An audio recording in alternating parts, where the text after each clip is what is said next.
자, 오늘 강의는 이제 요구 분석입니다. 우리 프로세스를 얘기할 때 요구 분석 전에 무슨 단계가 있었죠?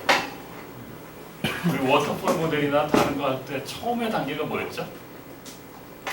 프로젝트에 대한 개념을 잘 정리하고 코스트가 얼마나 드는지 일정이 어떻게 되는지 잘 계획하는 단계가 있었다고 그랬죠? 근데 계획은 누가 해요? 플래닝은? 회사 가면 어떤 역할을 하는 사람이 할까요? PM이 하죠, 그죠? 여러분들 PM이 되려면 조금 시간이 걸려야 되고 소프트웨어 공학의 전반적인 이해를 한 다음에 배우는 게 좋을 것 같아서 맨 끝에서 두 번째 주에 우리가 3장에 있는 계획과 프로젝트 관리에 대해서 하기로 하겠습니다. 자, 프로젝트가 시작되면 제일 먼저 할 일이 요거예요, 그죠? 그래서 오늘 강의에 대한 질문,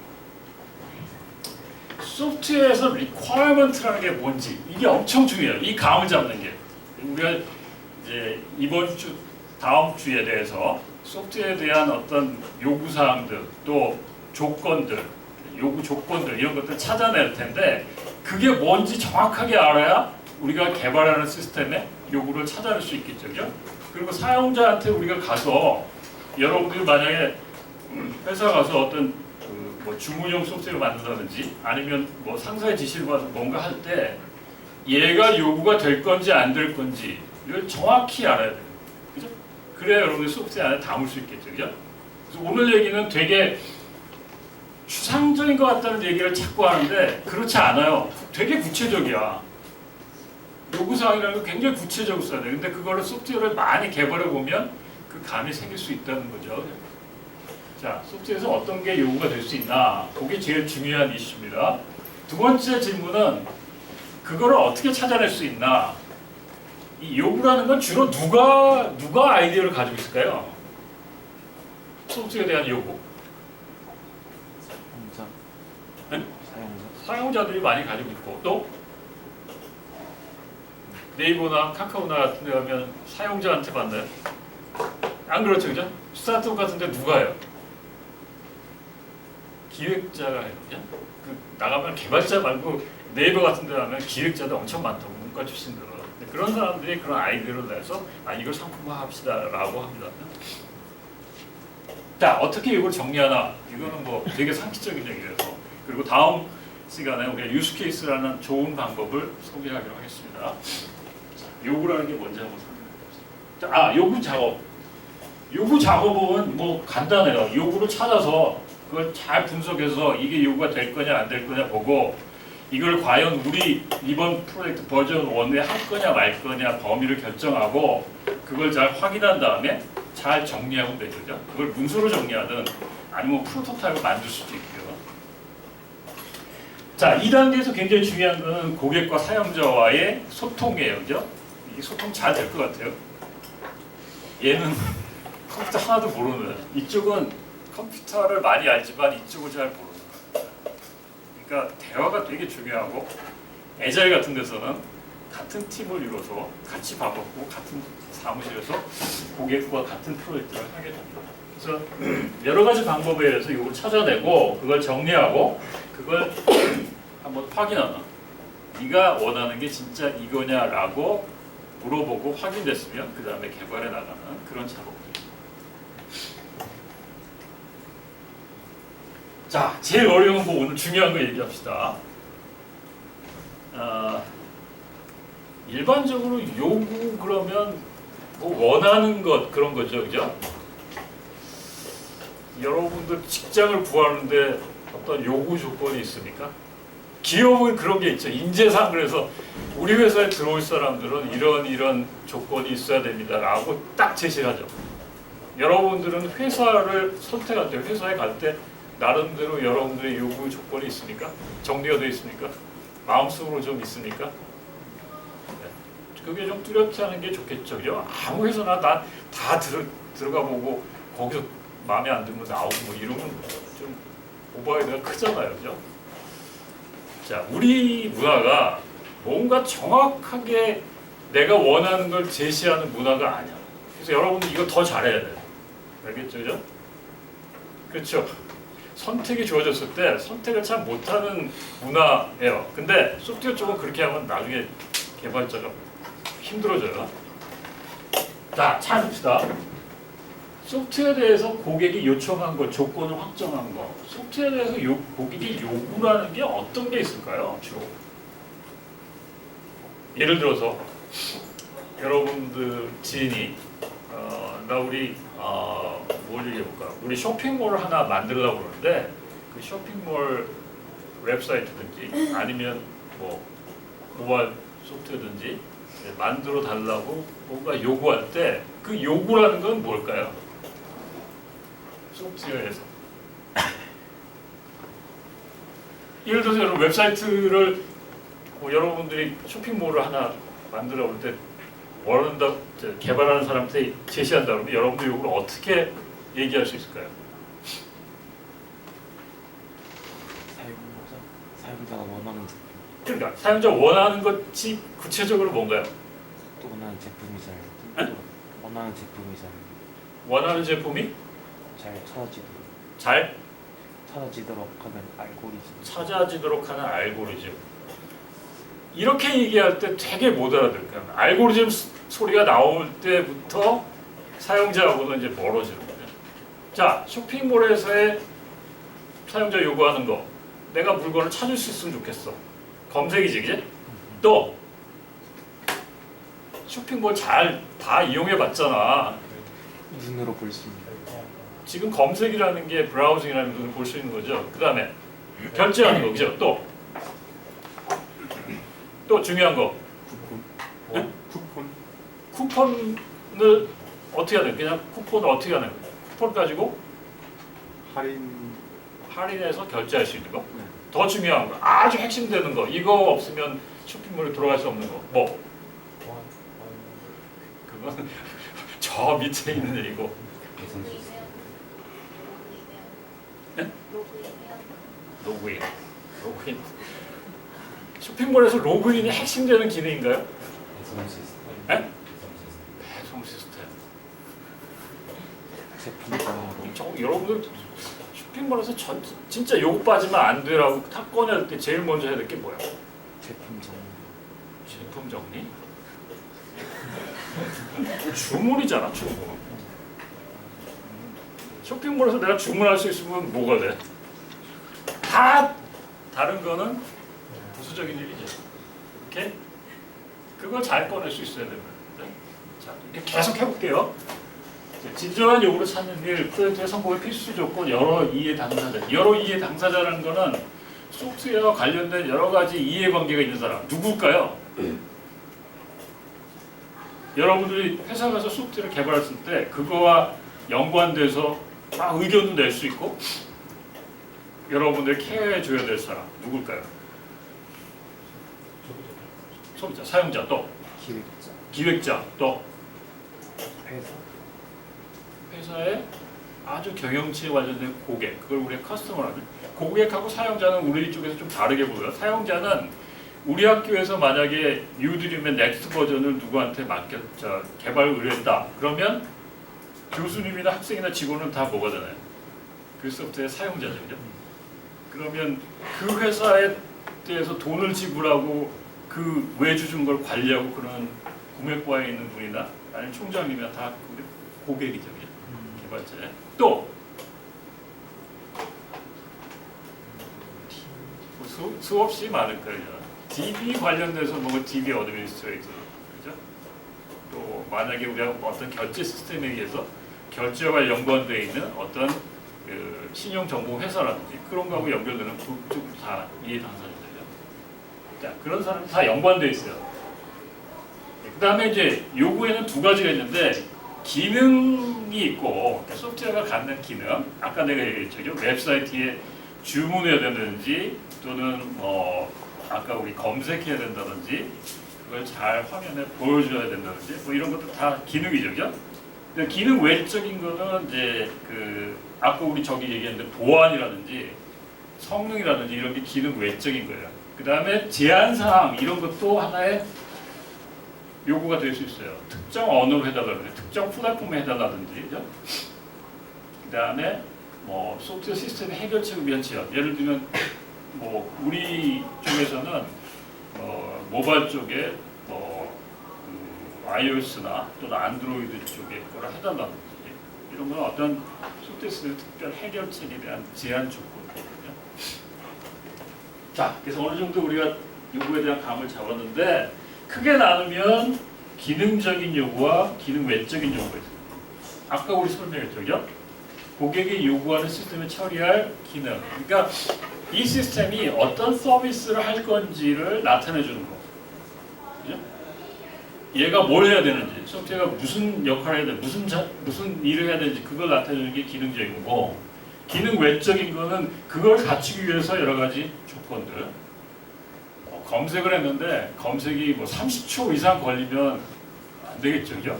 그래서 우리가 리퀘어먼트 할 때 그런 것도 다 정확하게 제시해요. 검색할 때 뭐 한 10초 이내에 나와야 된다든지 이런 것들이야. 응답 속도, 고장에서 회복되는 기간, 리커버리 속도적이요.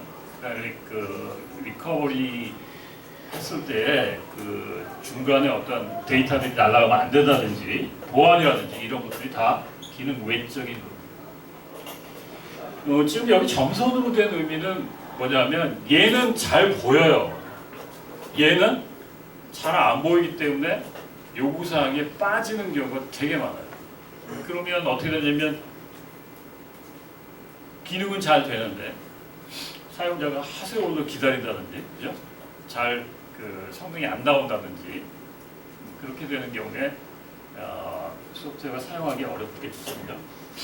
그래서 뒤에 우리가 이런 것들을 소프트웨어 품질로 다루기로 하는데 우선 위에 있는 것은 주로 동사로 표현돼요. 밑에 있는 것들은 주로 형용사로 표현돼요. 나중에 우리가 문제 정리할 때 이것을 한번 자연어로 기술됐을 때 어떤 게 요구가 될 건지 한번 보봅시다. 자, 우선 기능적인 요구. 여기 두 번째.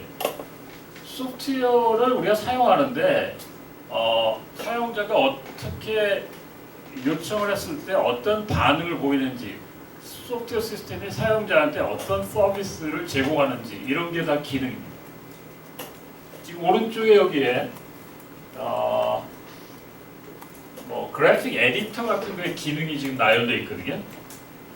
여기 보면 영역을 선택하는 기능, 레이어를 관리하는 게, 레이어 관리하는 건 뭔지 알죠? 우리 2차원상의 어떤 평면들이 여러 개 겹칠 때 그 중에 어떤 게 위에 올라가게 보이는지 그런 거, 입체 같은 경우 어떤 걸 쉐이딩해야 되는지 이런 거 얘기하는 거죠, 그죠? 그 다음에 이미지로 회전하는 기능, 변형 및 꾸미게 하는 기능. 그 각각의 기능에 대해서 또 세부 기능들이 쫙 있죠, 그죠? 그렇죠, 그죠? 지금 보니까 저기 있는 것들이 소프트웨어에 어디에 나오니까 메뉴에다 나오는 거죠. 여러분들 지금 만들어진 소프트웨어에 대한 기능 그러면 그냥 메뉴에 있는 게 다 기능이에요, 그죠? 그렇지만 아직 안 만든 건 없어요. 이 메뉴가 아직 결정이 안 됐으면 이걸 만들어 나가야 되겠지, 그지? 그래서 개념화해서 어떤 소프트웨어 서비스가 필요한지 그거를 찾아내는 게 요구서에서 필요합니다. 기능은 순수한 어떤 소프트웨어가 해야 될 어떤 역할이나 서비스, 피처가 있고요. 그 다음에 어떤 자료를 저장하거나 자료를 검색하거나 또는 자료를 변형하거나, 그죠? 뭐 그런 것들이 있고요. 그 다음에 이제 I/O 화면에 뿌리거나 또는 프린터로 출력하거나 이런 것들. 그 다음에 입력되는 거, 그러니까 뭐 키보드로 어떤 그 양식에 대한 정보를 받거나 데이터로, 또는 음성으로 어떤 데이터를 받거나 이런 기능들. 그 다음에 사용자가 뭐 어떤 인터페이스 할 때 뭐 어떤 특수한 사용자가 있다면 그 특수한 사용자에 대한 것도 고려될 수 있겠죠. 이게 어린이를 위한 소프트웨어다. 사용자에 대한 어떤 특별한 기능도 포함할 수 있습니다. 어떤 게 기능인지 알겠죠, 그죠? 네. 그 다음에 기능 외적인 거는 거의 기계적이에요. 여기 있는 것처럼 시스템의 어떤 성능, 얘가 단위 시간당 얼마만큼 많은 유저를 처리하느냐, 반응 시간, 반응 속도가 얼마나 빠르냐, 그 다음 리얼타임 어느 시간 안에 뭔가 처리해서 그 안에 처리돼야 맞는 걸로 치는 거. 특히 뭐 우리 무기 시스템이라든지 이런 것들은 딱 그 시간 안에 처리해야지 그렇지 않으면 에러죠. 그다음 자원을 이용하는 율. 특히 우리 모바일 소프트웨어 같은 경우에 배터리 소모량 같은 거 이런 것도 소프트웨어에 대해서 이 부분이 어느 정도 배터리 소모하느냐고 다 계산할 수 있거든요. 그런 것들이 다 리퀘어입니다. 그 다음에 신뢰성, 가용성, 뭐 오류 발생률이면 오류가 얼마나 있느냐 없냐 그런 얘기들이죠. 그 다음에 안전한 것. 이 소프트웨어가 만약에 어떤 결함이 있을 때 뭐 비행기 같으면 이게 추락한다든지, 그죠? 의료 시스템 같으면 뭐 방사능이 위험도 이상으로 많이 나와서 피해를 입는다든지 이런 것들이 다 안전에 대한 거거든요. 그 다음에 아까도 얘기했지만 악의적인 공격이나 또는 데이터가 잘 개인정보라든지 데이터가 잘 공격에 의해서 공격받지 않는 그런 성질들. 그 다음에 사용하기 쉽도록 인터페이스가 쉽고 동작 느끼고 보는 것들이 아주 뭐 미학적으로 좋게 만드는 것. 이런 것들이 다 소프트웨어를 결정하는 어떤 품질입니다. 알겠어요? 자, 여기 그림이 있는데 아무리 좋은 기능을 하는 거라도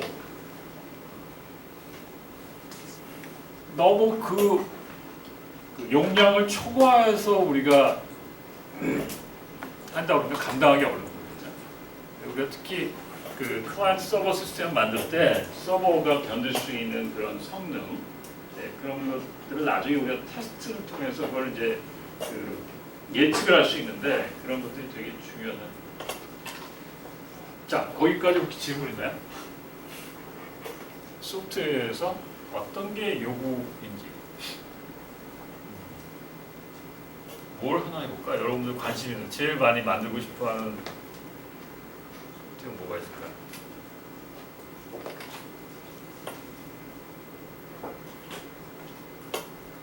그 얼마 전에 그 유퀴즈라는 데 학생이 만들었는지 왜 우리 그 지하철에서 그 어떤 칼부림 사건에 대한 예고를 누가 딱 메시업 서비스로 쫙 해줬잖아요, 그죠? 그런 걸 만든다 그러면 그런 메시업 소프트웨어를 만든다 그러면 어떤 게 기능이 될까요?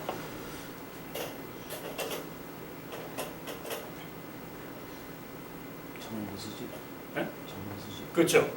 그런 예고가 된 거를 어딘가에서 게시판에 긁어내거나 뭔가 정보를 수집해서 잘 정리하는 그런 기능이 필요하고 또 그걸 메시업 API를 이용해서 지도로 뿌리는 것 같은 게 필요하겠죠. 그죠? 그리고 또 뭐가 필요할까요?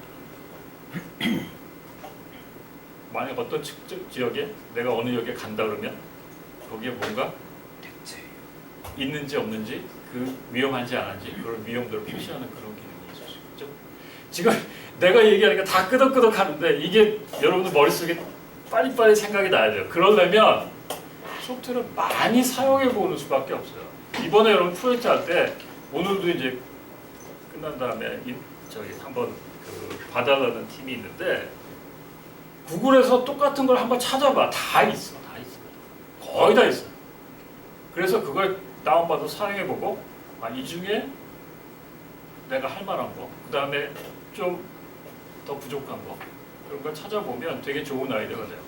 그 다음에 프로젝트를 하는데 이게 정말 할 분량인지 아닌지는 내가 좀 봐줄게요. 좀 이게 소스 코드로 예를 들어서 뭐 100라인으로 끝나, 1000라인으로 끝나. 이거 뭐 4개월에 5명이 할 일은 아니지, 그치?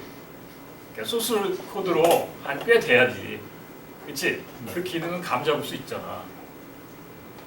자, 넘어갑시다.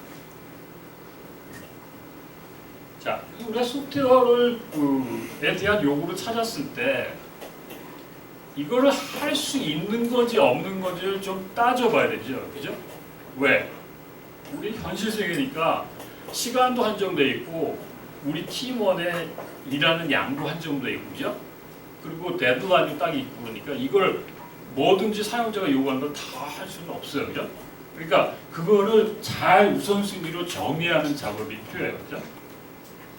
그래서 요 위에 있는 건 3단계로 정리하는 방법이 있고 요 밑에 있는 건 5단계로 정리하는 방법이 있는데 뭐 어떤 걸 사용해도 괜찮아요, 그죠?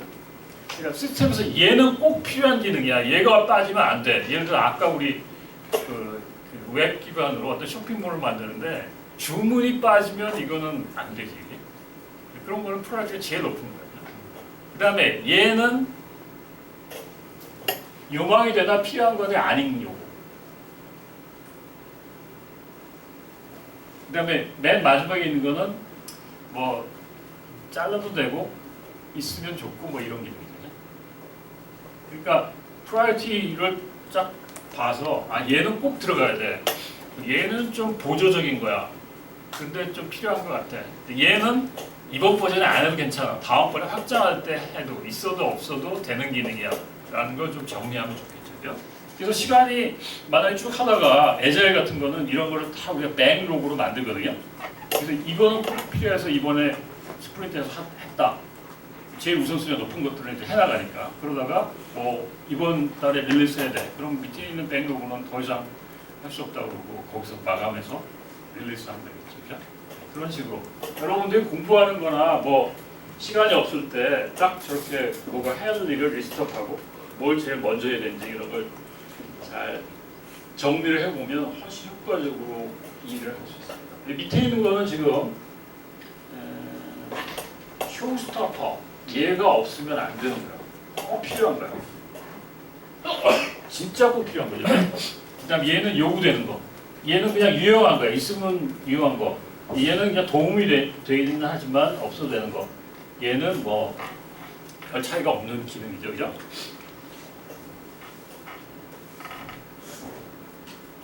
자, 그러면 이제 두 번째 단계 넘어가서 요구란 무엇인가 알았으니까 요구를 어떻게 우리가 찾아내고 어디로부터 힌트를 얻고 그 다음에 어떤 방법으로 그걸 정리하는지 그런 걸 좀 다루기로 합시다.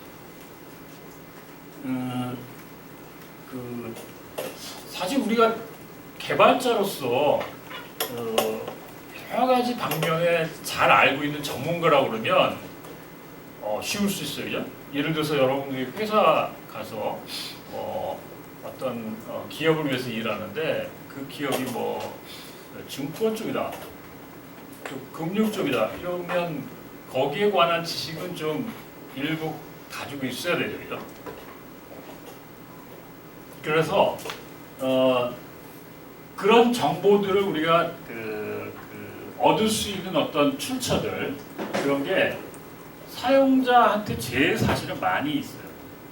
여러분들이 만약 증권회사의 어떤 증권 시스템을 개발한다 그러면 증권사의 그 전산 담당하는 또는 거기에 뭐 회사 안에 여러 가지 증권을 사고 팔 때 여러 가지 정보를 알고 있는 사람 그런 사람들이 제일 좋은 정보를 가지고 있는 거죠.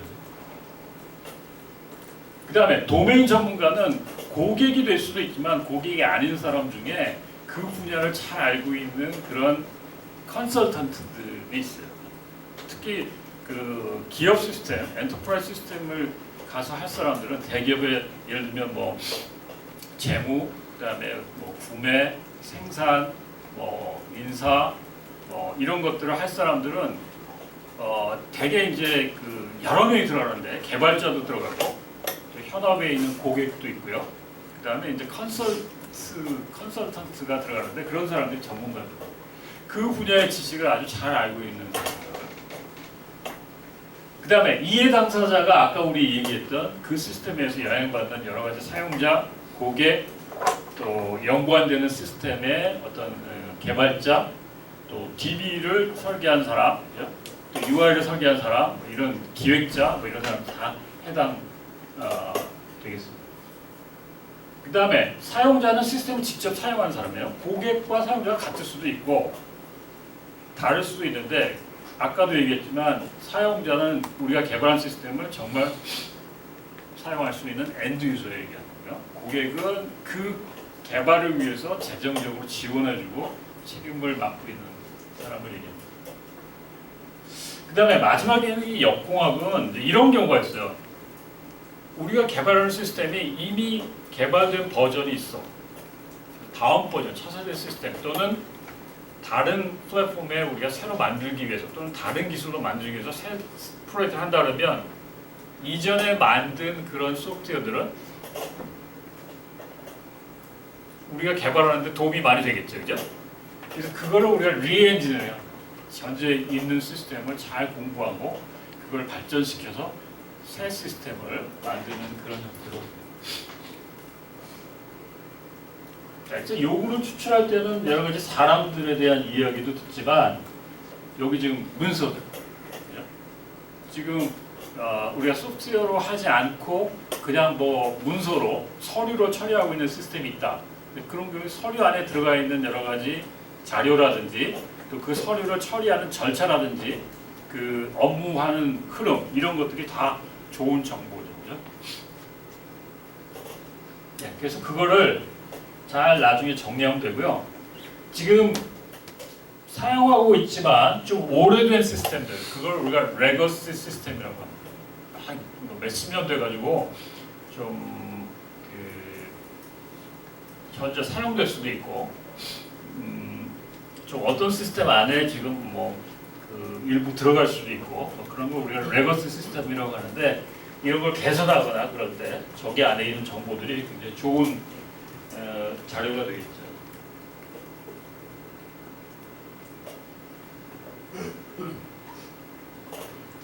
자, 그 다음에 이제 우리가 요구 추출하는 방법을 설명하기 전에 대부분 우리가 소프트웨어를 개발할 때에 그 어렵다고 느끼는 부분이 그 개발자 입장에서는 이 부분이 좀 되게 애매하고 좀 힘들어해요. 근데 왜 그럴까요?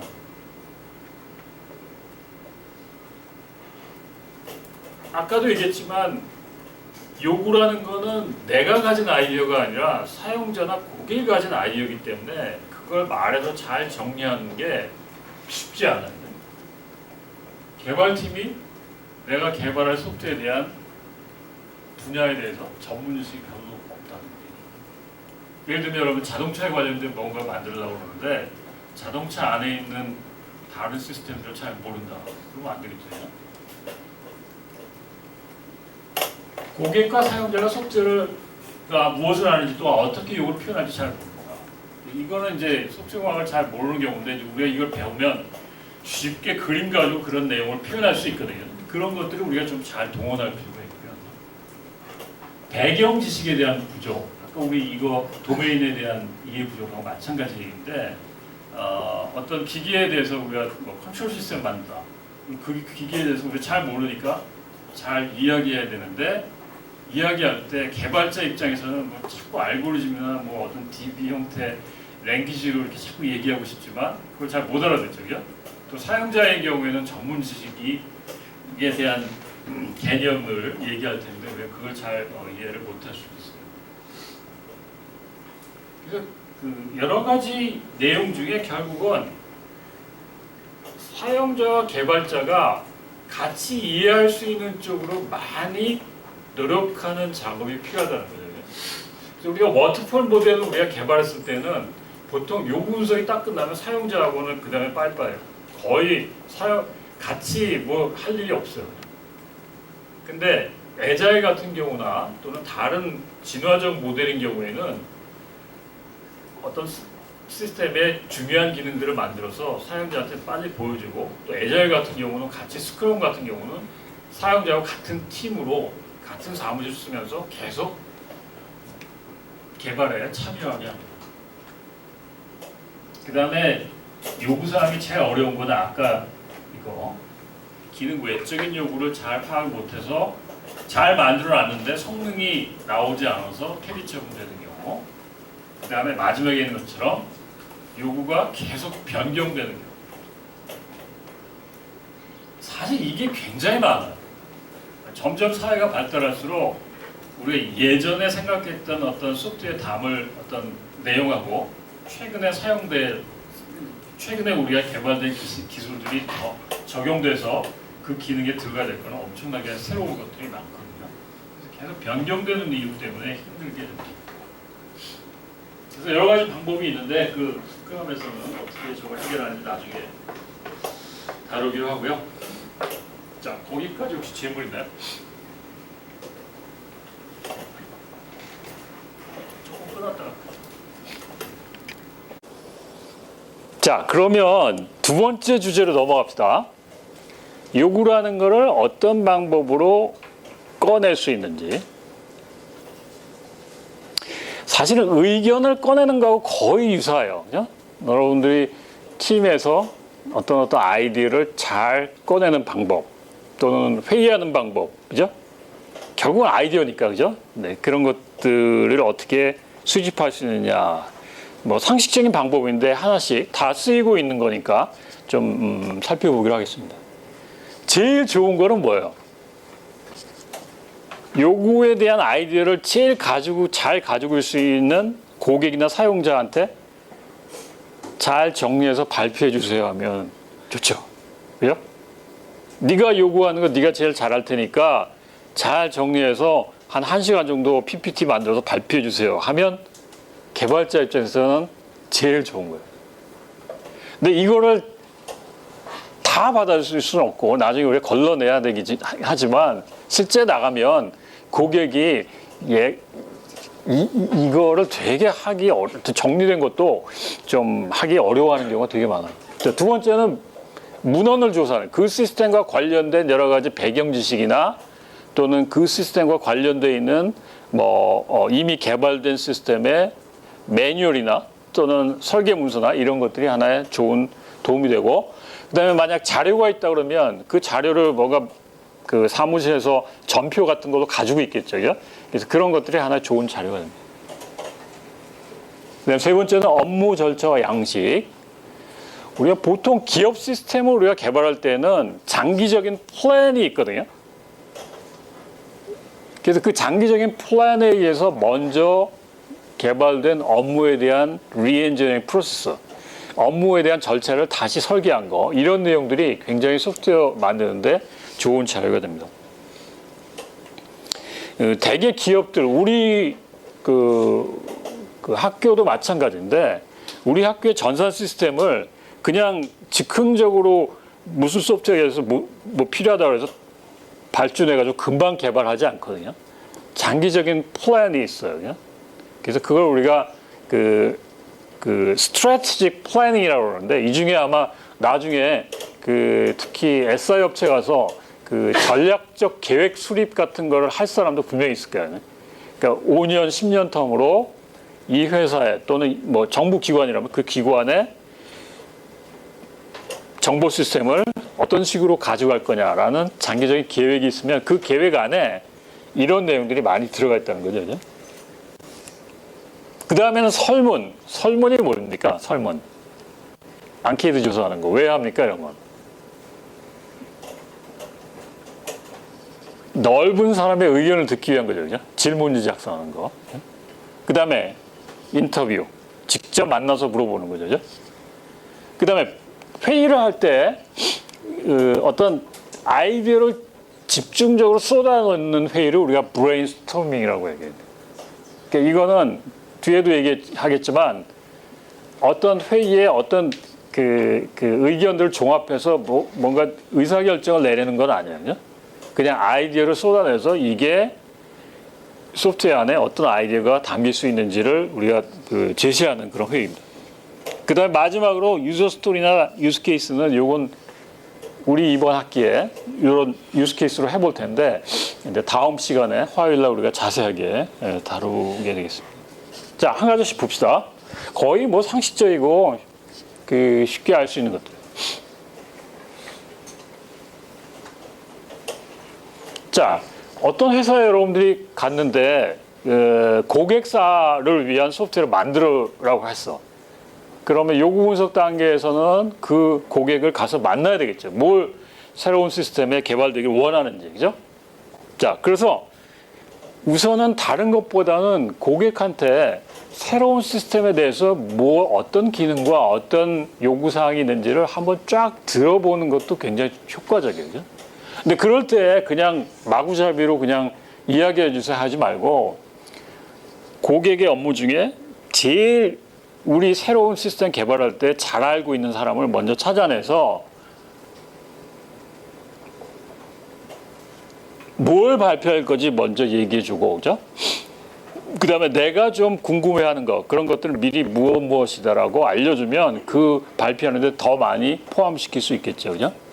그래서 여기서는 배제해야 될 건 뭐냐면 좀 들어보는 회의가 돼야지 이거는 우리가 할 수 있어요. 이건 없어요. 구현은 어떻게 할 거예요. 이렇게 얘기하기 시작하면 굉장히 논점이 흐려집니다. 알겠죠? 그죠? 사용자가 원하는 것 자체, 화시라는 거에 초점을 맞춰서 정리를 해서 발표해달라고 하면 돼요. 그래서 발표 내용을 공유하고 이런 것도 우리가 할 때 되게 회사에서 뭔가 회의를 하고 이런 아이디어 하자 그러면 뭐 저기 LH공사 같은 데 가면 항상 그럴 거야. 이런 회의를 하루 종일 스케줄 잡아서 하는 경우가 있는데 이거는 별로 좋지 않아요. 그러니까 딱 맥시멈 2시간 넘지 않게 요새는 뭐 15분 단위로 관심도가 다르고 좀 우리가 집중력이 떨어지는데 가능하면 줄여서 발표하게 하는 게 좋겠죠. 그죠? 자, 두 번째는 문헌에 대한 조사입니다. 유사한 프로젝트를 조사한다든지 이번에 여러분들이 할 때 아이디어가 별로 없으면 구글링 해가지고 구글링을 하는 게 개발자한테는 되게 중요한 능력이에요, 능력. 그러니까 영어를 잘해야 돼. 영어를 해서 구글링 안에 막 찾아보면 거기에 뭐 GitHub에도 가면 뭐 엄청나게 많은 소스들이 있잖아요. 그죠? 그래서 그런 현재 개발할 시스템에 대한 어떤 아이디어를 제공해 줄 수 있고 그 다음에 지금 내가 어떤 회사를 위해서 뭔가 만들 때 그 사람들이 업무를 위해서 어떤 정보를 쓰고 있는지 뭐 데이터라든지 문서라든지 양식이라든지 이런 걸 조사하면 되겠죠. 그죠? 그러니까 예를 들면 아까 우리 얘기했던 뭐 그 인터넷 쇼핑몰을 우리 가게에 대해서 뭔가 개발해 달라고 그러면 그 가게에서 얘는 주문을 어떻게 받는지, 주문 받을 때 어떤 정보를 기록하는지, 그리고 배송할 때는 어떤 정보가 필요한지, 그다음에 결제할 때는 어떤 정보가 필요한지 이런 것들을 알아내야 되겠죠. 그다음에 또 중요한 게 만약에 어떤 공산품이 돼서 자동차라든지 의료기기라든지 이런 거 안에 들어갈 때 어떤 소프트웨어는 표준이라는 거, 스탠다드라는 걸 지키느냐가 되게 중요해요. 어떤 데이터의 포맷 또는 보안에 대한 제약상, 보안은 이런 거 꼭 돼야 된다든지 이런 것들을 잘 미리 조사할 필요가 있습니다.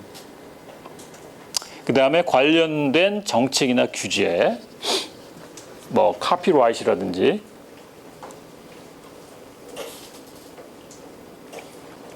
자, 그 다음에 이 부분은 기업 시스템을 할 때는 거의 이 업무에 대한 흐름이 되게 중요합니다. 업무에 대한 절차. 자, 예를 들어 봅시다.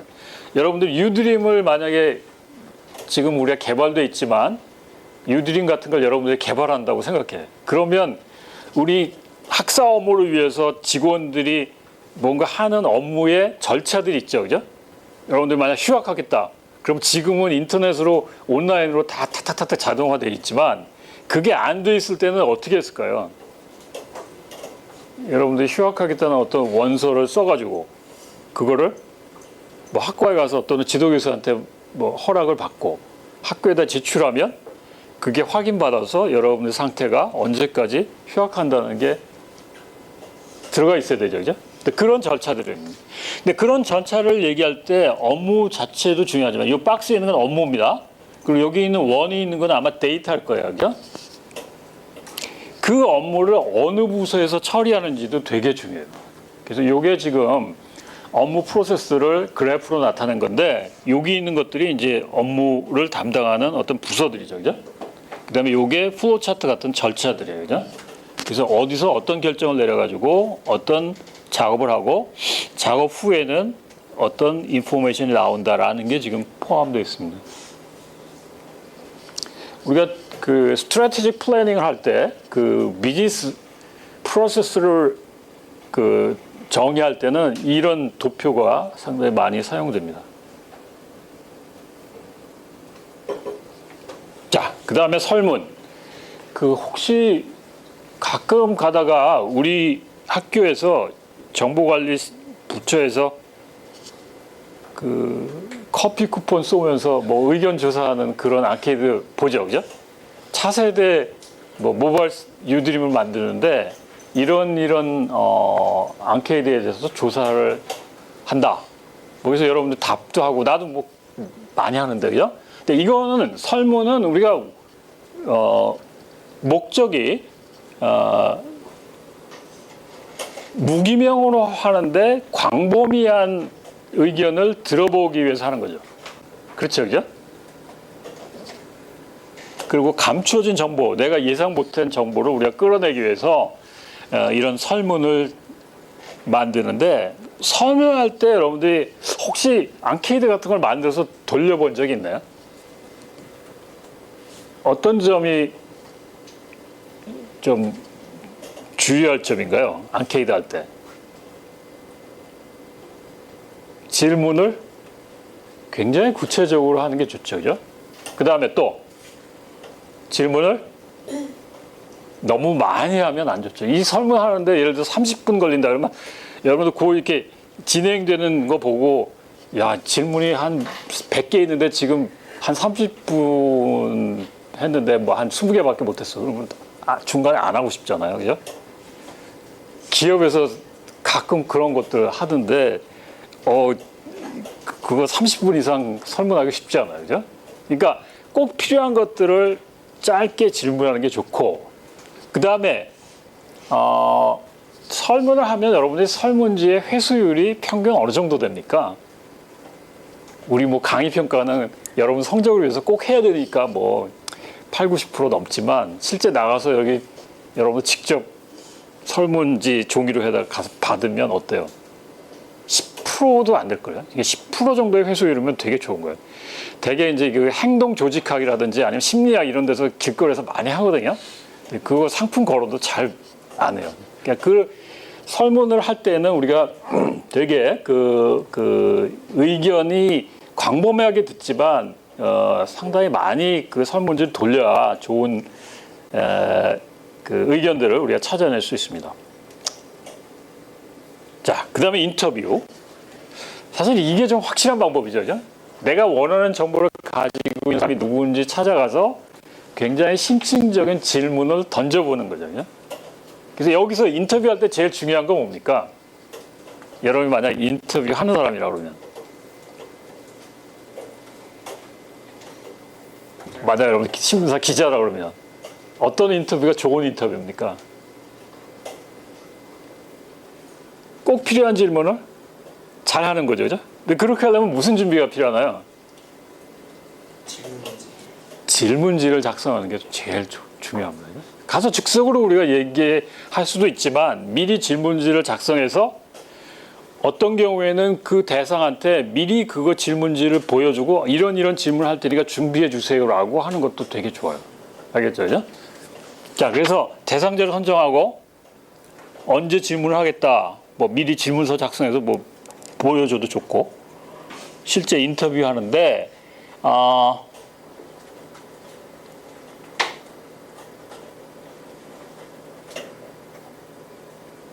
네, 뭐 이거 다 읽어보면 알겠지만, 질문을 작성할 때 중요한 거는,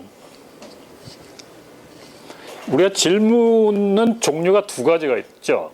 대답이 yes와 no로 나올 수 있는 대답이 있고, 또 질문 자체가 답이 좀 우리 뭐 정해졌다고 그러는데, 답이 사실은 한계가 있는 게 있죠. 딱 눈에 보이는 거.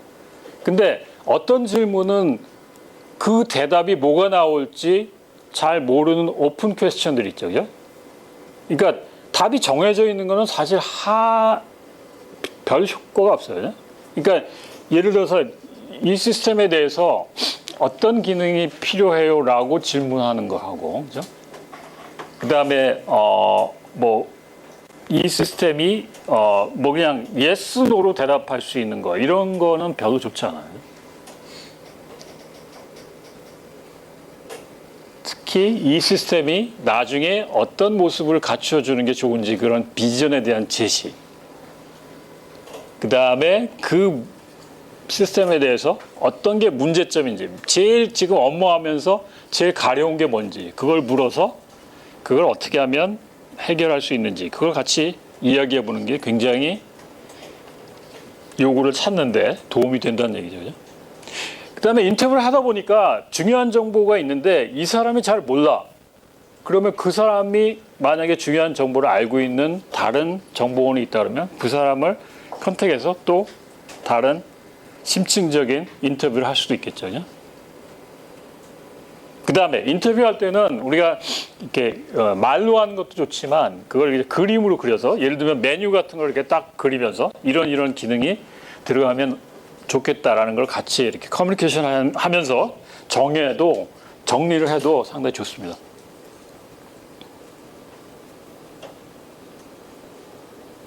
자, 그 다음에는 회의하는 거. 이 브레인스톰이라는 거는 이제 여기 Joint Application Development라고 해서 JAD 회의 스타일이라고 하는데 이거는 어떻게 회의를 하는 거냐면 새로운 시스템에 대한 어떤 기능을 우리가 아이디어로 해서 쏟아 놓는 회의예요.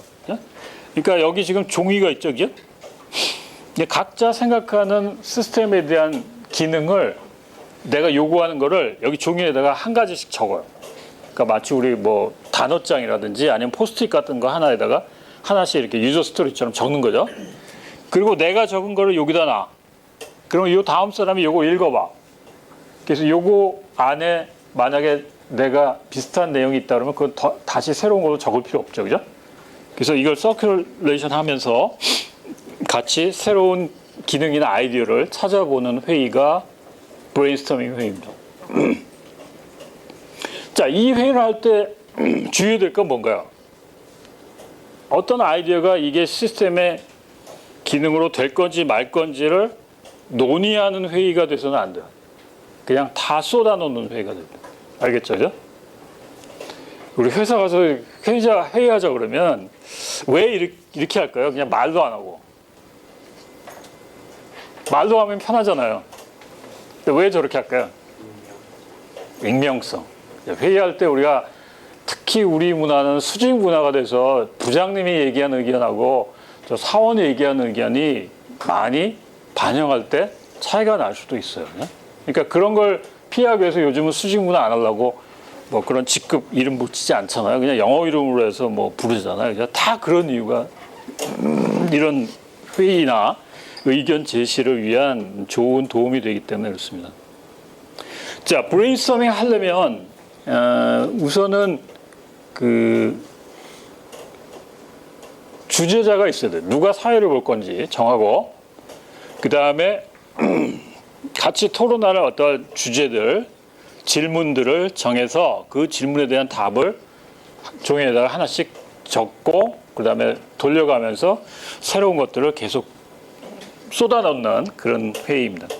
그 다음에 나중에 그 아이디어를 칠판에 적은 다음에 우선순위를 정하는 것도 가능해요. 근데 우선순위 정했다고 해서 우리가 꼭 이걸 할 거다 말 거다라는 거는 정말 아니죠. 그건 나중에 우리가 스크럼 회의 할 때 그때 이제 정해야 될 겁니다.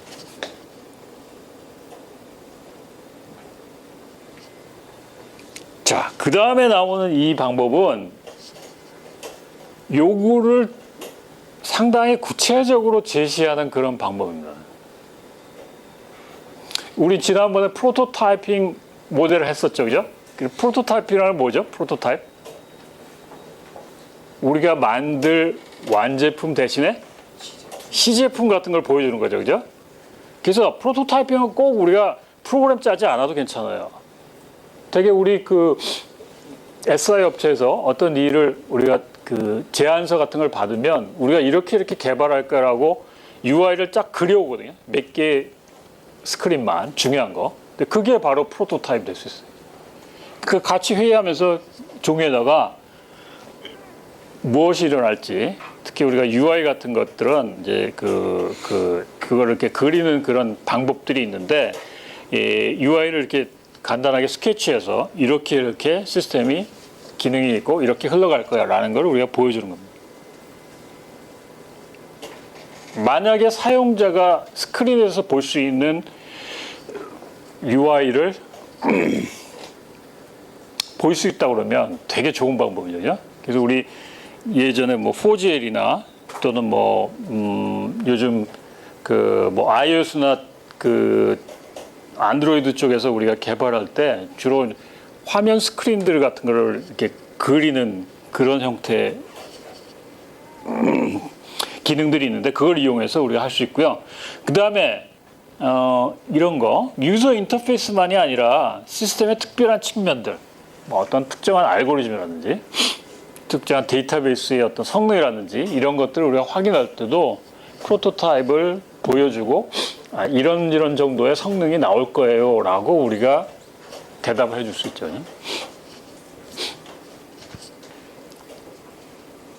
자, 거기까지 혹시 질문이네?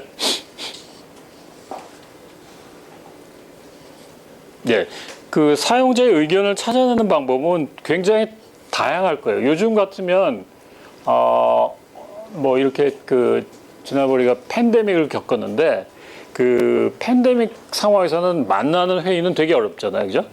그러니까 비대면으로 우리가 줌 같은 걸 이용해서 저런 브레인스토밍 같은 거 할 수 있죠, 그죠? 그러니까 여러분도 이제 이 개발자들의 회의에서 뭐 그런 줌이라든지 우리 학교에서 쓰는 그런 화상 그것도 많이 이용하고요. 그다음에 그런 프로젝트를 같이 공유할 수 있는 도구들이 되게 많으니까 한번 찾아보고 이용해도 좋고 뭐 정 안 되면 뭐 단체 카톡이라도 뭐 이용해서 메신저로 의사를 교환하면 훨씬 효과적으로 우리가 일할 수 있을 거예요. 자, 그 다음에 이제 제일 중요한 얘기들을 하죠. 지금 유스 케이스하고 유저 스토리. 자, 우리가 지금 하고 있는 거는 시스템 개발할 텐데 내가 개발하려는 시스템의 기능 대상이 되는 기능을 우리가 찾아내려는 거죠, 그죠? 그래서 여기 있는 이 유스 케이스라는 거는 이제 UML이라는 그런 그 어떤 모델링 언어가 있는데 주로 그래픽화란 언어, 그림으로 그리는 어떤 방법이 있는데 그 방법 안에서 사용자가 원하는 소프트웨어 기능을 잘 정리해서 나타내는 것을 우리가 유스 케이스라고 합니다. 유스 케이스. 영어로 지금 이제 유스 케이스라고 하는데 우리 그 한글로 된 책에 보면 이걸 그대로 번역해서 사용 사례라고 적은 책도 있고 어떤 책은 보면 쓰임새라는 우리 고유 언어로 번역한 책도 있어요. 그것도 되게 좋은 말 같아요. 그죠? 그러니까 우리가 개발하는 시스템이 어떤 쓸모가 있느냐, 어떤 측면에 쓰임새가 있느냐라는 걸 우리가 유스 케이스라고 한다는 거죠. 그죠? 자, 그런데 우리가 UML 안에서는 그 유스 케이스 기능도 찾아내지만 더 중요한 건 뭐냐면 그 기능을 만약에 우리가 구현했을 때 실제 유저하고 시스템하고 어떤 서로 인터랙션이 일어나는지를 찾아내는 게 되게 중요합니다. 알겠죠? 이제? 이 인터랙션이라는 게 뭔지 한번 보세요. 대화죠, 그죠? 여기 한번 보세요. 스마트폰에서 모바일 뱅킹 어플을 클릭한다. 이게 하나의 사용자가 시스템에 대해서 사용할 때 주는 자극이죠, 그죠? 그러면 그 다음에 시스템은 어떻게 해요? 스마트폰의 유효성을 검사해가지고 실패했을 때는 C0, 여기로 가라는 거죠. 그 다음에 정상인 경우는 B02로 가라는 거죠, 그죠? 그 다음에는 아이디와 패스워드를 입력하라는 화면을 시스템이 디스플레이하는 거예요. 표현해주는 거예요. 그러면 어떻게 해요? 아이디와 패스워드를 유저가 입력하고, 그죠? 그 다음에 어떻게 시스템에 대한 반응은? 시스템이 어떻게 반응해야 돼요? 그 아이디와 패스워드를 확인해서 실패면 어디로 가고 정상이면 입력 화면을 또 표시하라는 거죠. 그죠? 그래서 여기 뭐 이체 계좌를 입력하고 이거 뭐 같아요? 어떤 시스템의 유스 케이스 같았습니까? 모바일 뱅킹. 네? 모바일 뱅킹. 이제 모바일 뱅킹이든지 뭐 ATM이든지 그런 거죠. 그죠? 자, 유스 케이스라는 거 다시 한번 해요. 뭐죠? 유스 케이스라는 걸? 시스템 밖에 있는 어떤 유저라든지 밖에 있는 시스템과 시스템이 어떻게 서로 대화하는지 그거를 마치 우리 왜 그 연극할 때 보면 연극 스크립트가 있잖아. 그죠? 그것처럼 누가 무슨 말을 하면 누가 무슨 말을 한다. 이런 식으로 인터랙션을 정리한 거를 우리가 유스 케이스라고 얘기한다는 거죠. 그죠? 그래서 이거를 그냥 원 칼럼으로 그냥 사용자가 어떻게 하면 시스템이 어떻게 하고 사용자가 어떻게 하면 시스템이 어떻게 하고 이렇게 한 줄로 쓰는 데도 있는데 이렇게 투 칼럼으로 정리하면 되게 편해요. 알겠죠? 그죠? 그 다음에 아마 그 이번 화요일날 동영상에 보면 이 대안 흐름이라는 게 잘 설명이 됐을 텐데 우리가 어떤 기능을 사용할 때 제대로 아이디와 패스워드가 잘 입력이 돼서 제대로 이체가 일어나는 경우도 있지만 그렇지 않은 경우도 있죠. 비정상적으로 그 기능이 끝나는 경우, 그죠? 그런 경우는 막 에러 메시지도 보내주고 다시 패스워드를 치라고 그러고 막 다른 형태의 흐름이 될 거 아니야, 그죠? 그걸 우리가 뭐라고 하냐면 대안 흐름이라고 얘기합니다. Alternative한 flow. 무슨 얘기인지 알겠네? 여기 있는 그래서 나중에 우리가 화요일 날 어떤 시스템에 대해서 유스 케이스를 찾아보고 실제 그 유스 케이스에 대해서 이런 식으로 우리가 인터랙션을 찾아낼 겁니다. 알겠나요? 그러니까 여기 있는 문장들에 대해서는 주어가 두 개밖에 없어야 돼. 뭐죠? 하나는 사용자 또는 시스템. 주어가 다른 거면 안 돼요. 사용자가 혹시 다른 거가 될 수도 있어요. 외부에 있는 다른 시스템. 그죠? 우리가 예를 들면 결제 같은 걸 이런 걸 적어보면 사용자가 신용카드에 정보를 주면 인증회사에서 인증번호 같은 걸 오잖아요. 그죠? 그러니까 인증 시스템에서 뭐 외부에 있는 결제 시스템에서 그 인증 번호가 올 때는 그거는 사람이 아니라 다른 시스템이죠. 외부에 있는 시스템. 그것도 하나의 사용자 같은 역할을 합니다. 자, 그게 유스 케이스예요.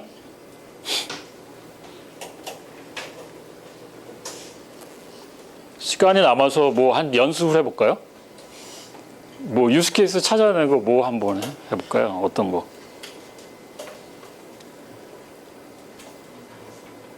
여러분들 팀에서 혹시 뭐 주제 정한 거 있나요? 오케이.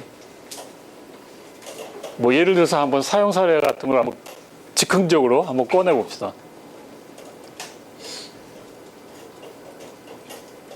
그냥 다 알고 있는 거 할까?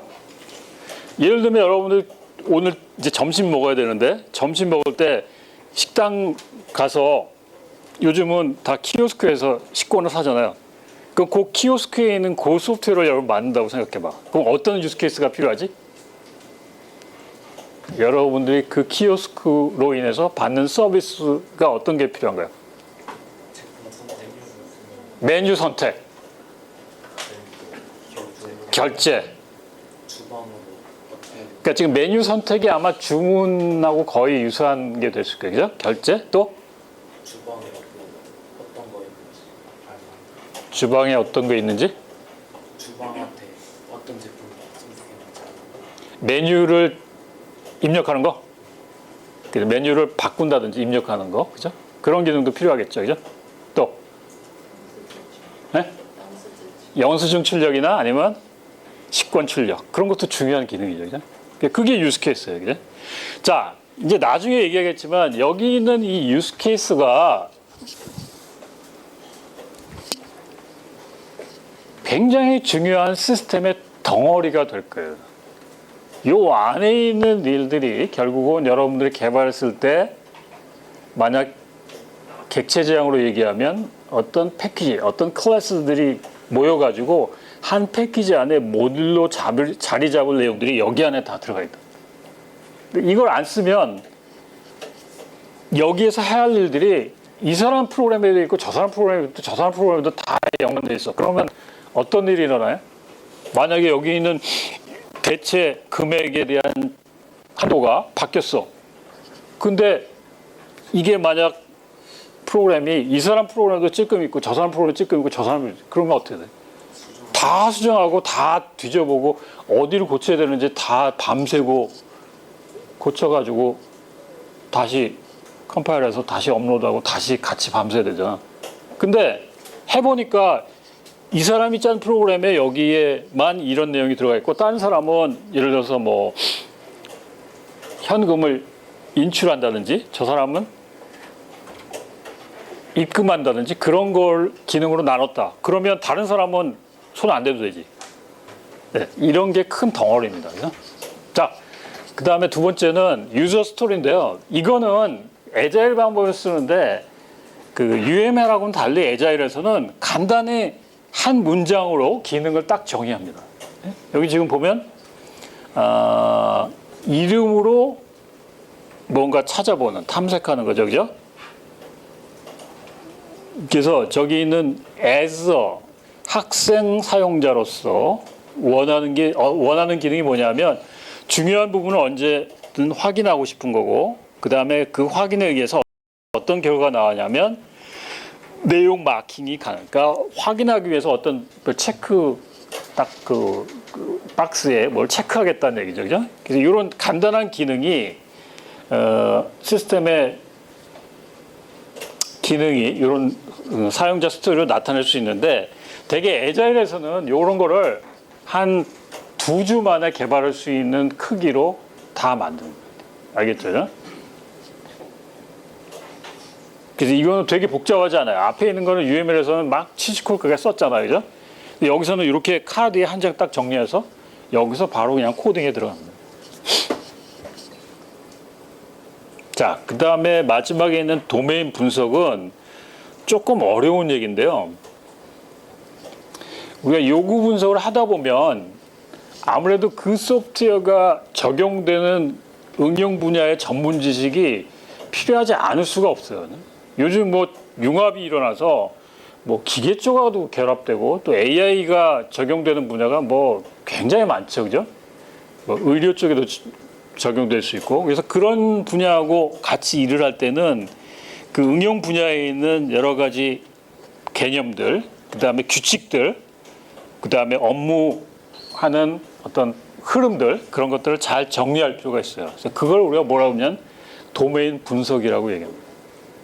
그러니까 응용 분야에 있는 어떤 지식들을 잘 정리하는 작업.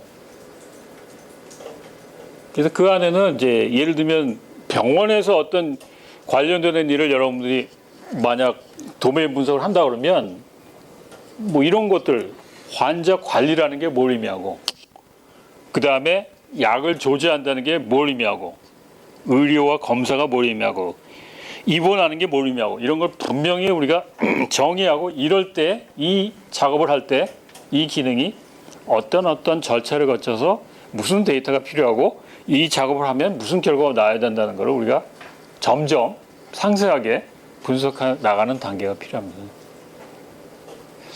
이런 걸 하지 않고도 우리가 프로그램 얼마든지 할 수 있어요.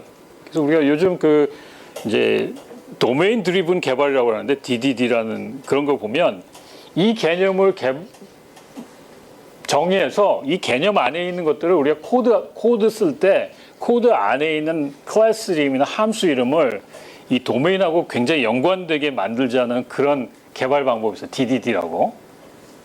굉장히 중요해요, 이런 방법들이. 그 다음에 특히 이제 마이크로 서비스로 나중에 웹 서비스 같은 걸 만들 때 어떤 걸 단위로 자를 건지 그런 게 이 개념하고 굉장히 밀접하게 관련이 되어 있습니다.